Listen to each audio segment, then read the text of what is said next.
Okay, we're on top of the first abutment of the shorter viaduct at Hook Norton, looking towards the station, and I'll just fill a little bit of detail on the history of the Brymbo Ironstone company before they moved to Hook Norton. The original company was founded in 1798 in Wrexham in North Wales. In 1842 a new company formed after experiments with the manufacture of steel. These were so successful that they were incorporated into the Brymbo Ironstone Company and became the Brymbo Steel Company. However, by 1897 ironstone stocks around the Wrexham area were almost exhausted, and Brymbo sought new quarries, and their eyes fell on the area around Hook Norton.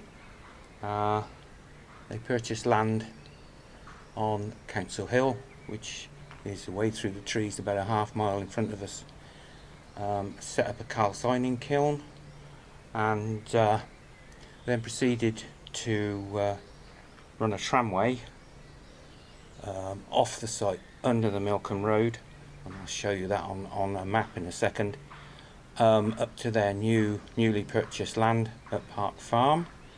They also purchased a much smaller quarry just to the west of the shorter viaduct, and ran the tramway up to that point as well. And if you look now, just in front of us, you can see the actual track bed where the tramway came off of Park Farm and ran through.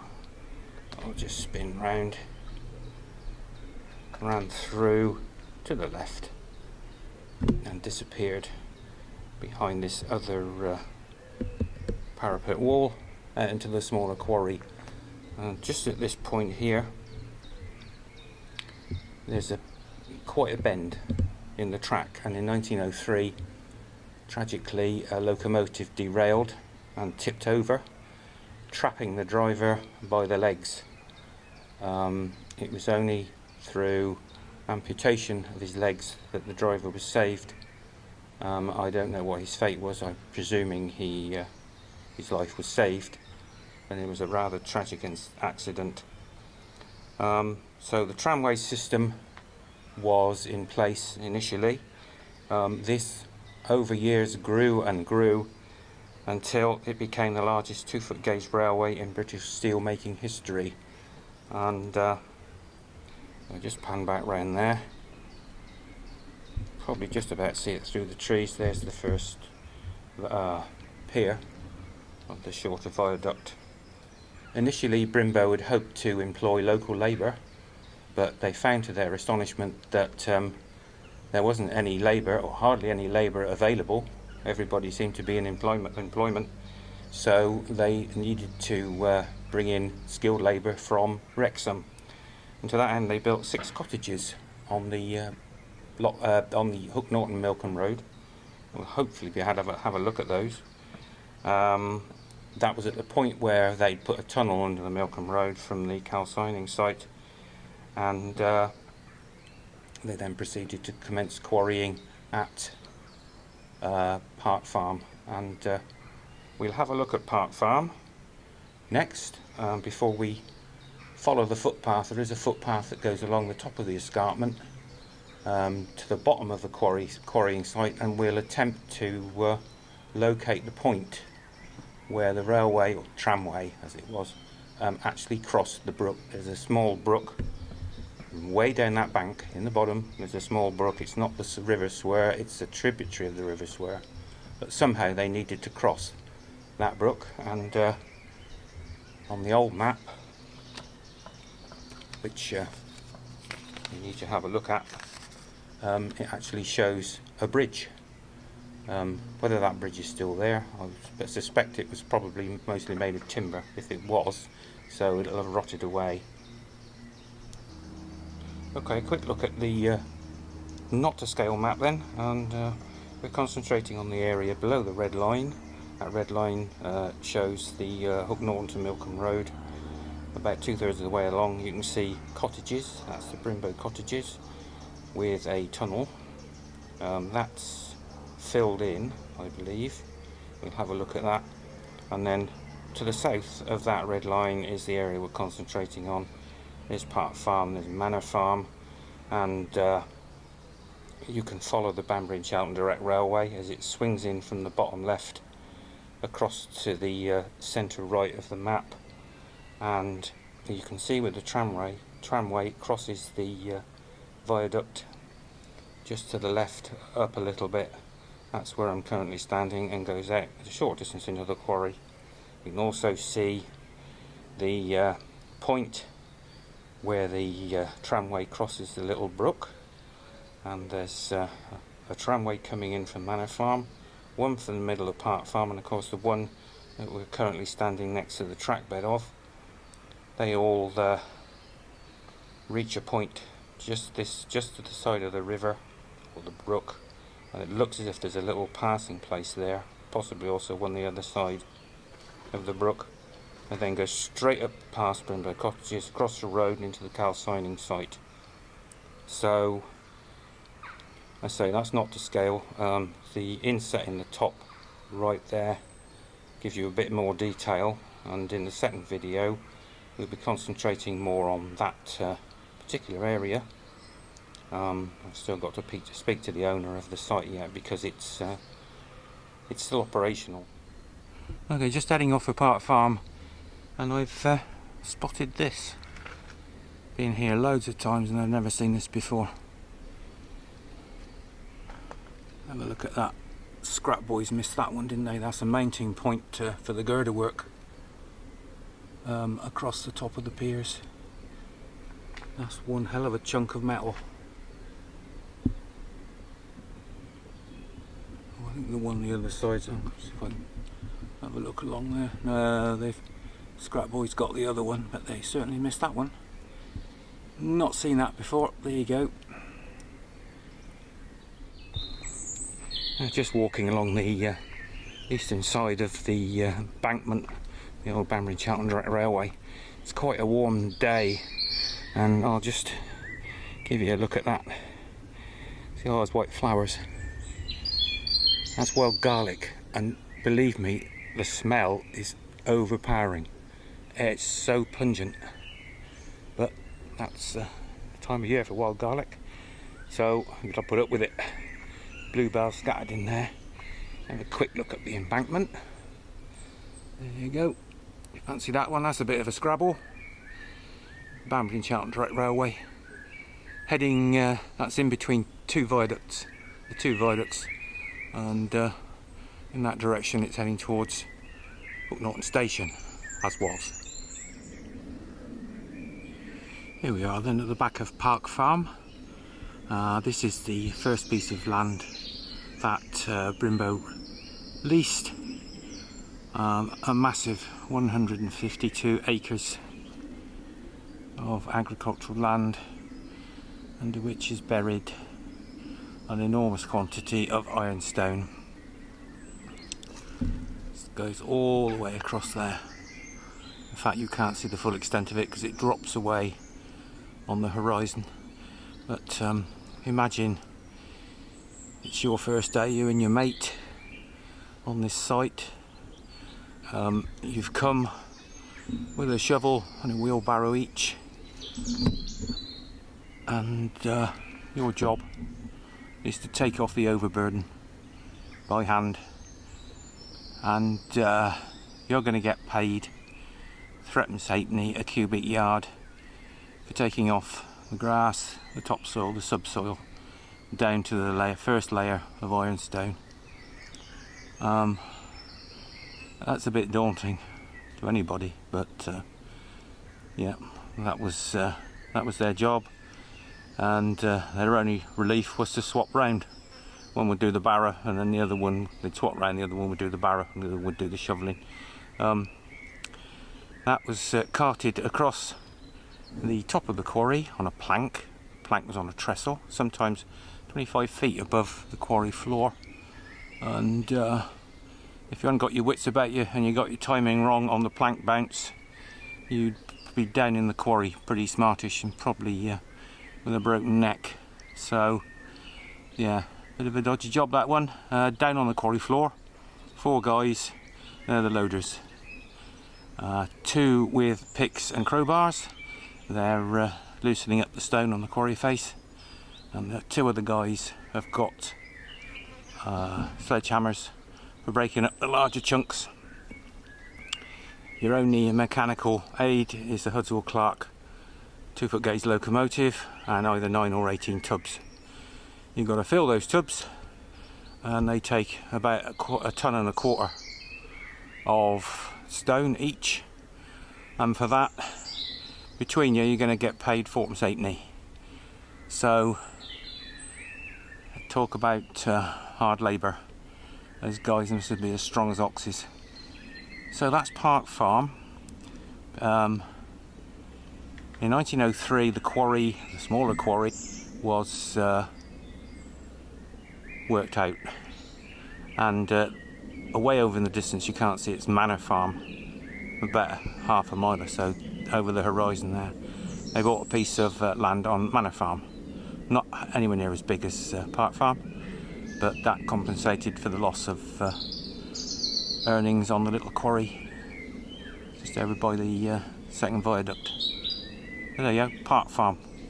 We'll move on and pick up the footpath on the top of the escarpment and follow the old track bed, which would have been, I should imagine, well away from the edge of the escarpment, down to the point where it crossed a little brook and went up to the calcining site. Okay, quick shot of the little brook for reference. I'm sort of halfway down the escarpment at the moment. So that's what the tramway has to cross, somewhere about a quarter of a mile from here.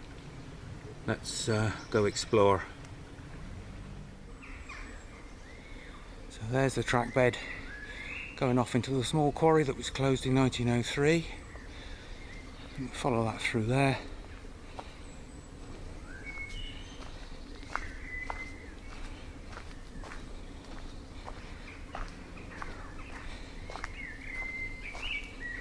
And I would imagine the tramway went out through there somewhere, although the footpath is just here. So there we are, Park Farm over by those trees, and the vast expanse of the Brymbo, the first Brymbo Ironstone quarry at Hook Norton. It's absolutely huge. There was one stipulation when they opened up these sites to quarry, that once a section of quarry was exhausted, it was all backfilled. So you didn't have one vast open quarry, just sections being worked at a time.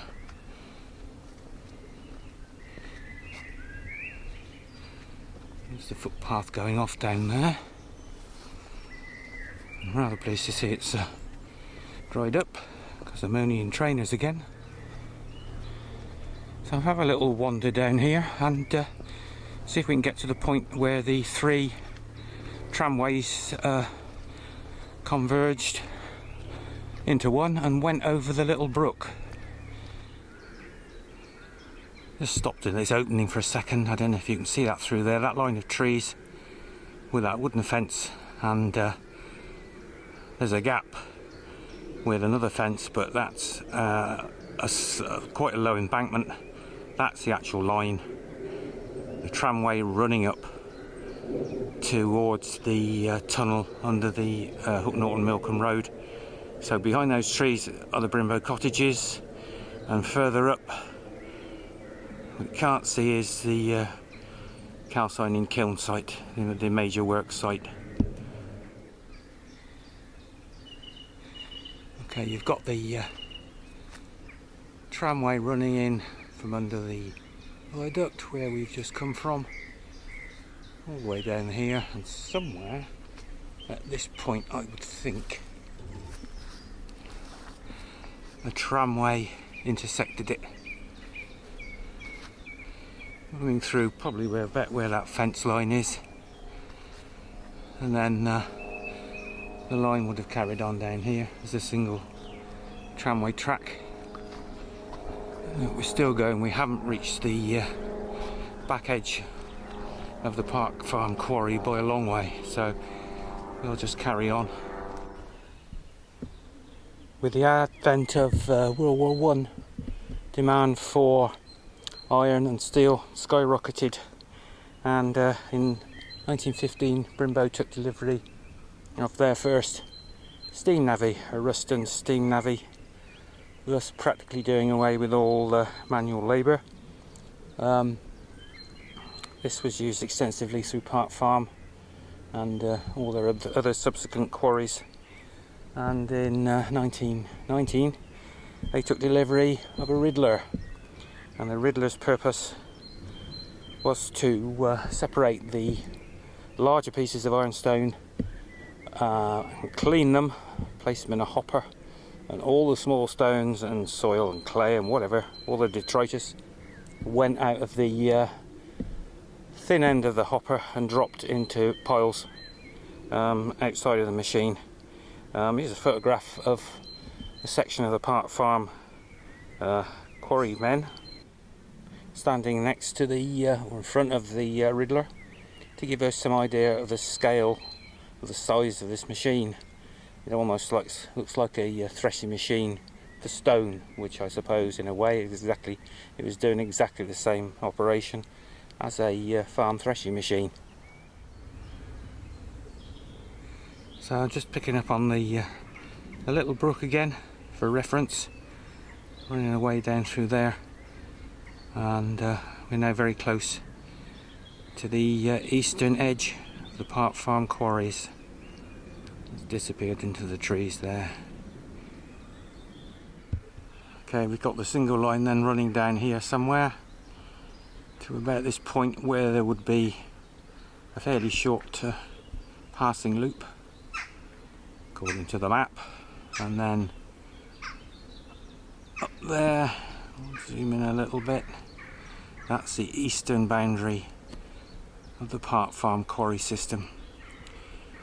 And you'll notice if you look behind it, there's quite a drastic change of level. Up on the top there is the Manor Farm quarry, not anywhere near as big as Park Farm. In fact it's quite a small one, but for some reason there's a drastic change in ground level there. I don't know why, whether they over backfilled Manor Farm and under backfilled Park Farm, I don't know. Obviously run out of stuff to put in to bring the levels up. Now just down here, the tramway for Manor Farm would have come through where that bit of a fence is, joined the line behind me from the viaduct up the footpath, and then if I can keep the camera steady enough, I just walk down here a little bit, because if the not to scale map is half right, somewhere just here the single tramway would have gone across the little brook. I'm just gonna hop through this gap if I can, bear with me, try not to get stung and tangled up in cleavers. Aha, I think that's probably what we're looking for. Just a second.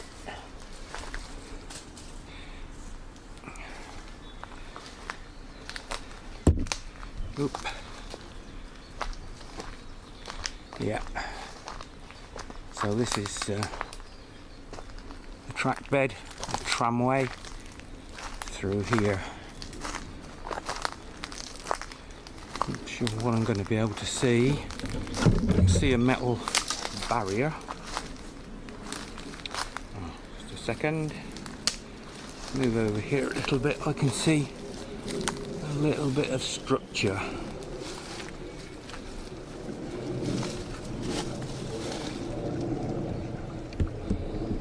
I'm going to zoom in a little bit here I can't tell what that is, but I may have to try and get down there and have a look. That's definitely filled in there across the top of the brook, so they've either covered the bridge over or they've taken the bridge down completely, put a culvert pipe in. But the only way to find out is to get down there and have a look. And there we are. So it's a brick culvert, and there's a fair old chunk of soil above it, so I'm presuming it was never a bridge, it was a culvert. That looks original. Stone, part red brick, part looks like they've used blue engineering at water level. So that's the crossing point without a doubt. That looks quite deep in there as well. You see it? It's a bit dodgy just here. There's another. Oh yeah, there we go. You see right through there. That's nice. And then what I could see from the other side is this. Let me turn around a second. What that's, whether that's linked to it, I don't know. There's a sewage works behind me, and there's a piece of plastic pipe sticking up there. I think that's probably sewer site related. Another plastic pipe, presumably that's drainage coming out there. So that's it. That's, as I say, crossing point for the tramway. A rather nice culvert, looking a little bit dishevelled on the brick facing, but still there, still doing its job. There'd been another short passing loop somewhere here, and then the tramway would have gone straight up there. Oh, there's too many bushes and trees. Straight up through there, past the back of the Brymbo cottages and under the Hook Norton Milcombe Road into the calcining site. So that's just about wraps up the story for this side. We'll go and try and see if we can see the Brymbo cottages. It might be from the back. I know the tunnel's blocked off, and there's the tree line escarpment blocking the view of Park Farm where we just come from.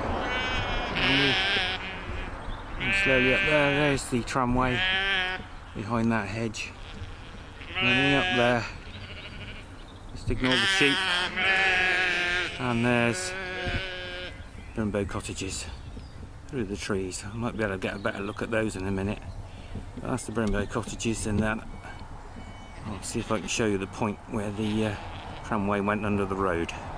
And there's a view at the back of the Brymbo cottages for what you can see through the foliage. And this bit of a wattle fence here marks the point where the tramway went underneath the Hook Norton Milcombe Road. So that's the end of this particular adventure, and somewhere through there is the start of the next one. I'll see you on site next time. Okay, I've spoken to the owner of the old Brymbo work site, and he is rather concerned about me actually filming buildings etc. on the site, because he's had a spate of thefts recently, and he's most concerned that actually putting images on YouTube of the various buildings and whatever in the works will perhaps encourage more theft, and I can perfectly understand where he's coming from. He has given me permission to access the site without filming and walk up to the Banbury and Cheltenham direct railway, the section that runs from Hook Norton station through eventually to Milcombe. Somewhere along that section, about a half a mile from the Brymbo works, is an accommodation bridge. So we'll have a wander along there, try and work out how the various sidings came off that main line into the Brymbo works, and generally have a good walk. Okay, this is the view on the other side of the Milcombe Road then, from the tunnel entrance by the Brymbo cottages. As you can see, this side of the tunnel's blocked off. The cutting is filled in, but I'll put up a photograph now that shows you the actual cutting and the tramway going up to the kilns, and you can see how steep of a gradient that tramway's running at up there. They must have used a lot of sand when it was frosty or wet. Right, let's put the map up and we'll start our story at the site of the demolished Black Bridge. This is the Banbury and Cheltenham direct railway, of course. We're about a quarter of a mile from what was the Hook Norton railway station. There's the embankment on the other side looking towards Milcombe, and then looks like we might have an old tramway through there. And we'll just move across here.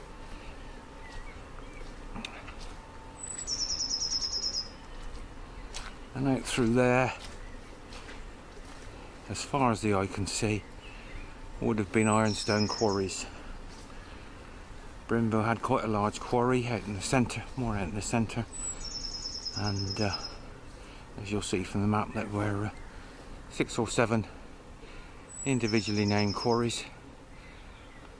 Over in the distance where those woods are was H.W. Baker's quarry, and in 1897, before Brymbo moved to Hook Norton, Bakers were supplying ironstone to the Wrexham Iron and Steel Works. That was loaded onto carts drawn by horses and taken by road down to Hook Norton railway station, where it was offloaded onto standard gauge wagons.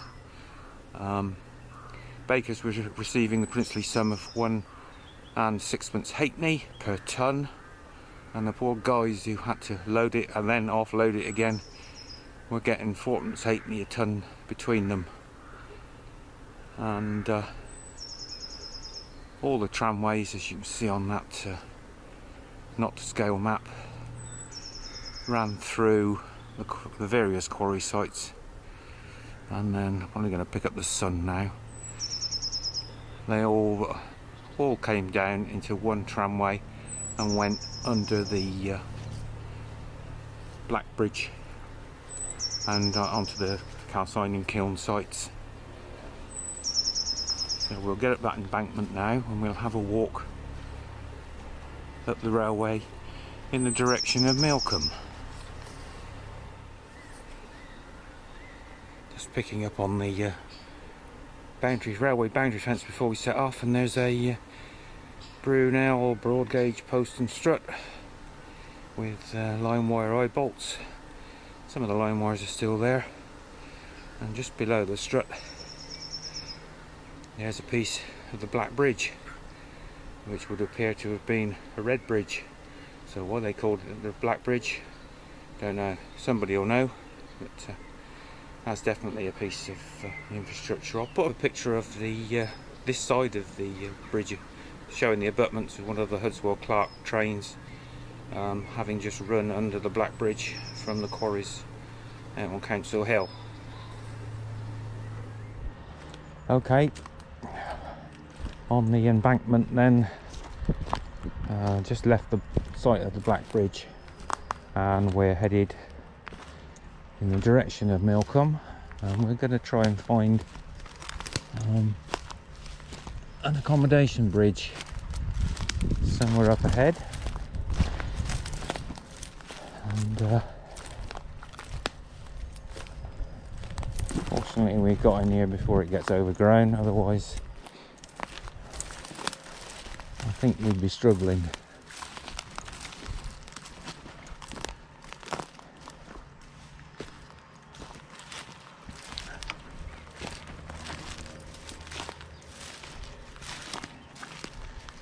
Over to our right is the flat ground that the calcining kilns would have stood on for the Brymbo Ironstone works.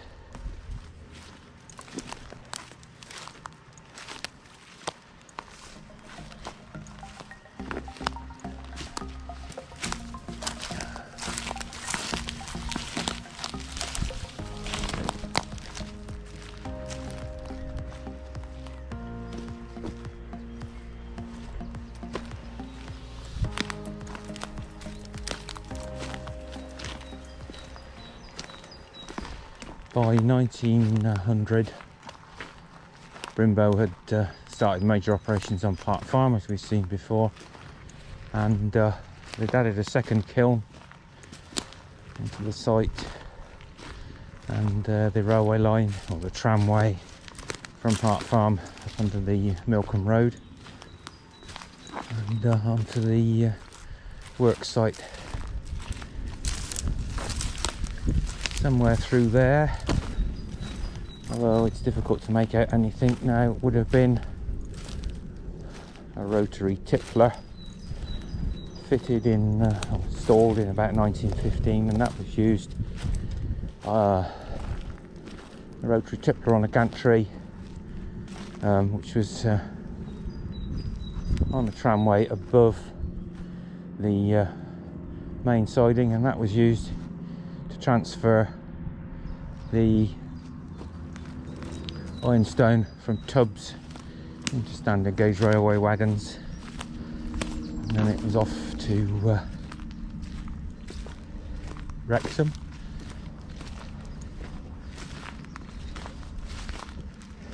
Production picked up during the First World War, as you would expect, and in about 1914 they added a third kiln, expanded the sidings and the tramways to suit.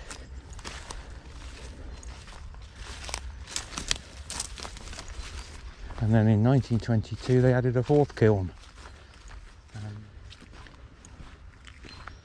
In 1909 the Hook Norton Ironstone Partnership, which owned most of the quarries to the north of the Black Bridge, went into receivership and was taken over by Brymbo, and that was a large part of their expansion. It's getting a little bit confusing now. The railway line's still here somewhere. Let me just check this fence. That's okay, we are inside the railway still, so somebody's levelled this off. Oh, this maybe was the main siding. Could have been the main siding down to the site of the tippler.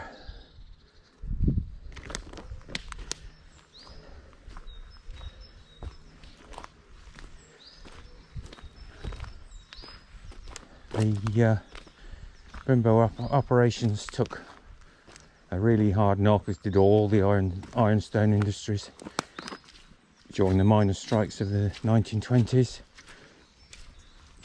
and then that made matters worse. In the early 30s they had the Great Depression, and in 1931 Brymbo went into receivership, and their operations were taken over by the Oxfordshire Ironstone Company.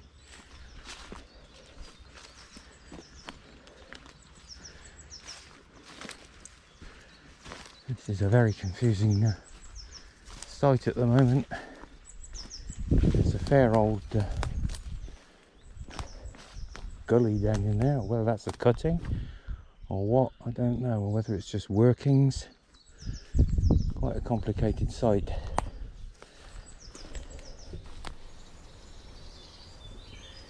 At the end of the Second World War, 1946, the demand for ironstone had dropped quite considerably, not helped by the fact that cheaper imports had started to come in from abroad, and by about 1949 practically all ironstone operations around the area had ceased. All the engines, apart from one, were cut up for scrap, and one remaining engine being a little Hunterlet locomotive called Russell, and fans of the Welsh Highland Railway will know immediately who I'm talking about. That's where Russell lives these days, the Welsh Highland Railway, but during the war Russell worked the Redland quarry at Hook Norton, and I'll just put a picture up now of him in his wooden lean-to on the side of the engine shed. And he's a famous little locomotive. I'm starting to find pieces of brick structure now. It's got a square hole through the middle of it. I'm tempted to say chimney, but I don't honestly know. Let's have a quick swing round here. And you can see up on the bank in the distance is the railway boundary fence. I've no idea where it is on the other side. We look back through there, and I think that's the main siding into the ironstone works off the Banbury and Cheltenham Direct Railway, the main line. So we'll venture on. Lovely day. Yesterday it poured with rain all day. Today it's quite pleasant.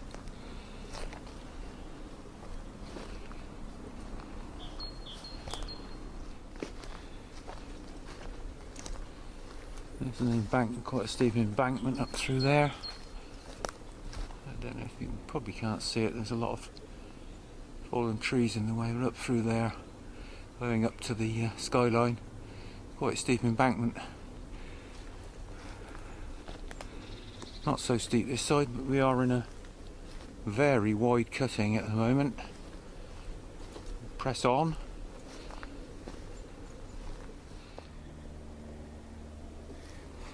And we now have an embankment starting up on the left.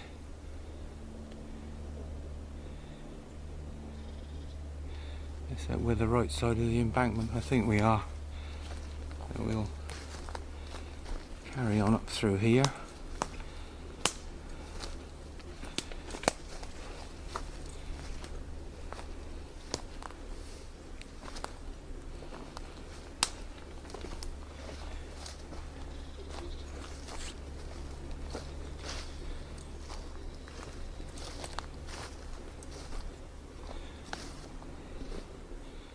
Not very steep, that one.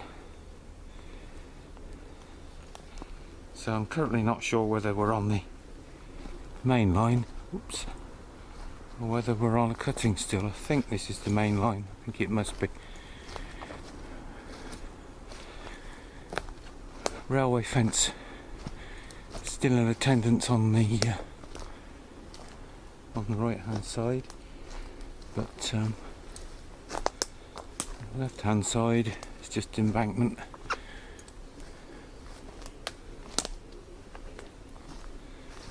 Rather intriguing one, this. There's just mounds and dips and hollows, all sorts.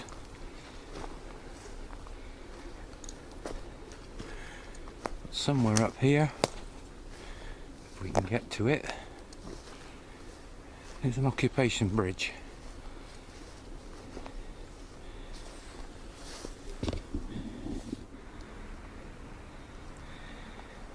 Just popped onto the top of this left-hand embankment to have a look, see what's going on, and there's a massive bank up there now. See, just up to the skyline. Difficult to see, we're getting the leaves on the trees now. So we're a long way down.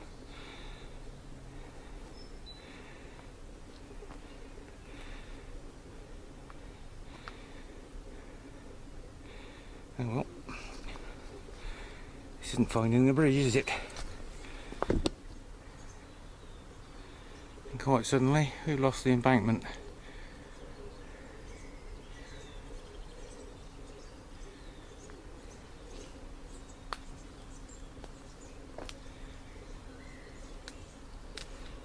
So, we still need to press on up through here.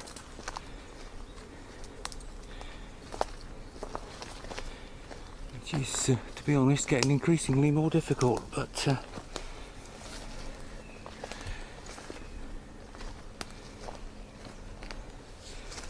I'll keep going because it's somewhere up here is what we're looking for.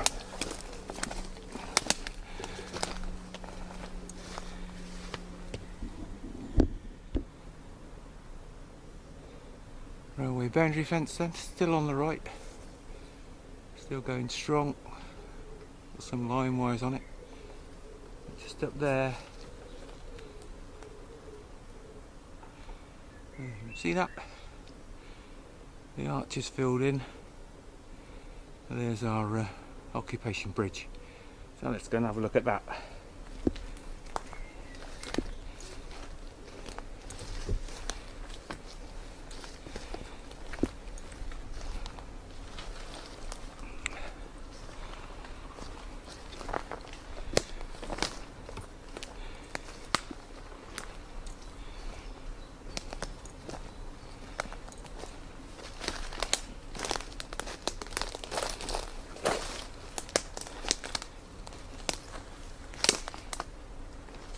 Whoops. There we are then.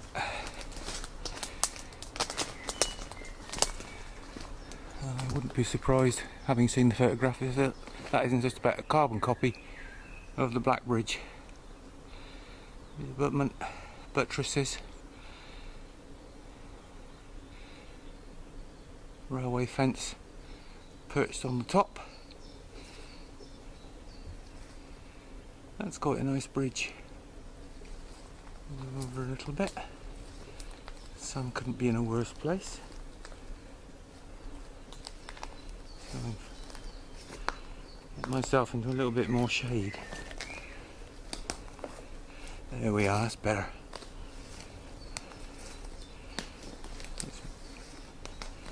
Badly positioned ash tree there. You can see the other buttress. Abutments.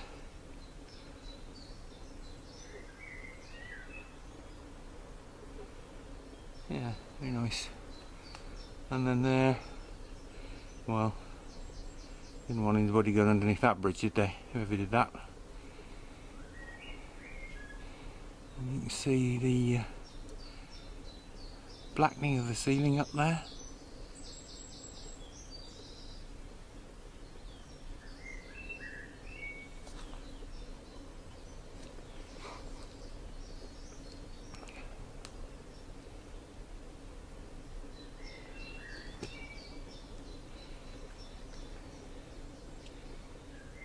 Rather a nasty crack up the wall there. I think the footings have gone a little bit awry there. Still holding up though.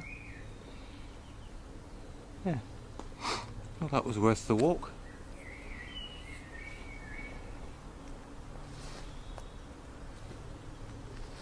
And now we've just got to fight our way back through that lot.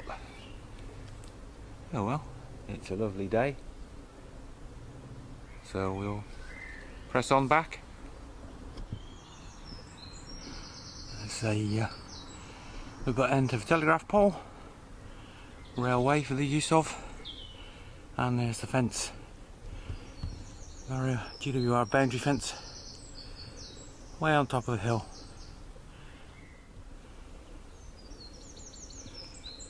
And a view back down the track bed towards Hook Norton.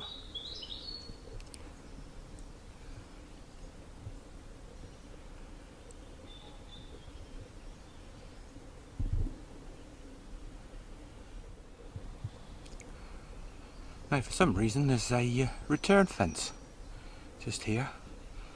Comes off the main boundary fence at the back there, which is carrying on all the way along there, and runs down the bank here.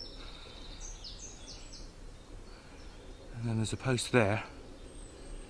There are line wires attached to it that suggests it went on in some direction, but you look down there, there's nothing. And you look across there, and there's nothing. that I can see. So I don't know what function that performed, but it's there.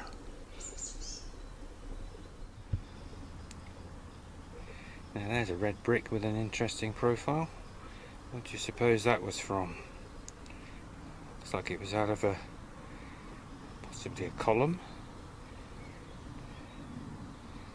Difficult to tell, but it's just basically chucked down here with all these other bricks and pieces of slag and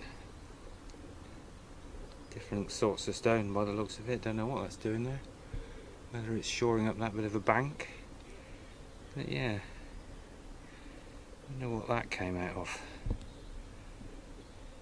Or does it relate to the site at all? Interesting. Okay, the main line carries on along there,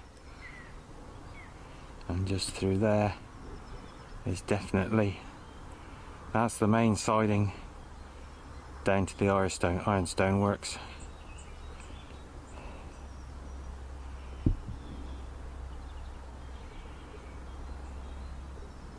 There's a drain built out of blue engineering brick. Don't know how old that is. The clay pipe, you probably can't see it, it's in the shadows. The clay pipe about 3 feet down, running from left to right, off across there somewhere. Oh yeah.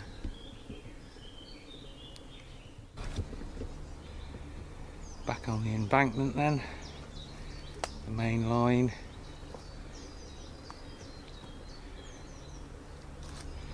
Pretty high but quite steep. That's the right hand side.